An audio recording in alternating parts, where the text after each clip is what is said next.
What's up? It's Alex Patel, and this is going to be my latest blog post. So recently I watched the season one of the BBC version of Sherlock. And I know lately I've been talking a lot about politics in my blogs, but this show was just so good, I had to make a post about it. So, what I gotta say is this show is fantastic. It stars Benedict Cumberbatch as the legendary Sherlock Holmes and Martin Freeman as Dr. John Watson, and it's just an amazing duo. It's an amazing show overall, and I got a lot to say about it, so I'm gonna make a review. So Sherlock is the BBC version is I think fantastic, and what I've noticed is the British versions tend to do a great job, at least a better job than the American versions, especially if it's based on British literature. But that's not a surprise.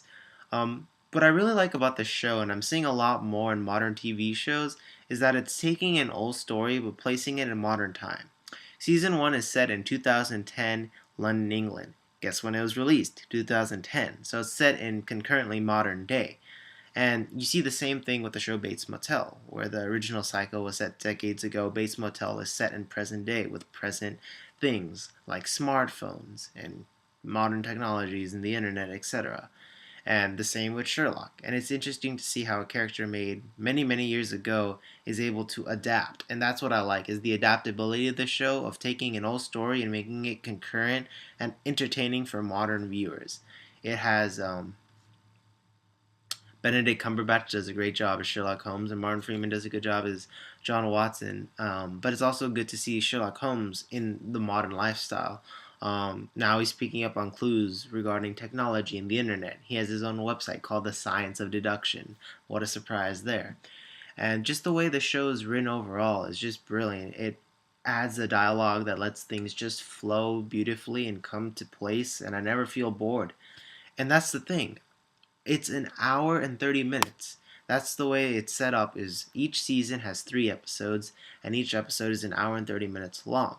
So rather than viewing it as like a TV show, I almost view it as like a series of movies, or like a mini series, sort of type of type of program, in that each episode really feels like a movie, and I enjoy it as such. And that means I only usually watch one episode every few days, just so I can process everything and really absorb what just happened. It's not something you can just breeze through easily, even though there's only 3 episodes. And that's what I like about it. It's just 3 episodes, and yet I was so entertained, and I can't wait for season 2. Any show that has a limited number of episodes and a long running time, and yet can keep you entertained and just engulfed in the show, means they're doing a great job. Now, the one qualm I do have with the show is that they make Sherlock a little bit too overpowered. And I mean, maybe it's a cop out on my part given that it is Sherlock Holmes, but I think a good character shows some vulnerability and that they can't always figure everything out. I'd like to see John Watson contributing a little bit more to, and so it seems like Sherlock isn't like this one man army. But I mean, to be fair, he does have other people helping him, and there are mysteries, and it's nice to see him solving that. And even with that qualm, it's still one of the best shows I've seen in TV and in probably in the last half a decade. And it's just amazing. I'm just so excited by this show. Um, and what I like is that when Sherlock solves things, there's sort of there's cliff notes that appear on the screen that let you see what he's going through, and it's not cheesy at all. It really seems modern, authentic, minimalistic, and like when they text each other, you can read the text. I think that's pretty cool and ingenious, and that's something I'd like to see more TV shows adapting. And that's what I like. I think TV shows in modern day, at least in today's age in 2013, are being a lot more creative and flexible than movies, and being a lot more original in the things they do, and I like that. I like the different sort of developments these TV show has. And I love Arrested Development, but you have to watch it a different way. Arrested Development, you just watch through episodes, but Sherlock, you take your time, and it still keeps you entertained. And granted, it isn't that fast-paced, American-based action style, but I still like the British, slow but steady sort of style, and you're still engulfed and you're still entertained and exhilarated throughout the entire experience. And it's by far my favorite portrayal of Sherlock Holmes in media ever, besides the original book, which I haven't read. Sorry about that. I even like the way they portray Moriarty in this. It's just amazing.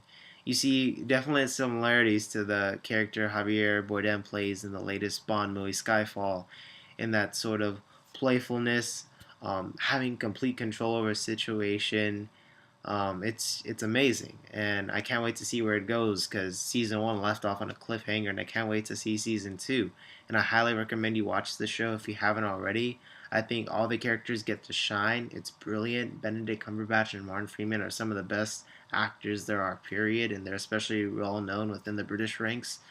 Um, and another thing I wanted to add is even the side characters are pretty good. Detective Lestrade, Mycraft, who is Sherlock Holmes' brother. I mean, these characters maybe have small appearances, but they're still portrayed really well.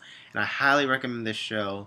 The writing is just constructed so beautifully. You're entertained throughout. I promise you, you'll enjoy it. And it's only 3 episodes, though each one is an hour and 30 minutes long. Take time to absorb and really enjoy each episode. And I think with that, you'll enjoy the BBC version of Sherlock. And I hope this review was helpful to you. And go out and see it if you haven't already. Catch you later.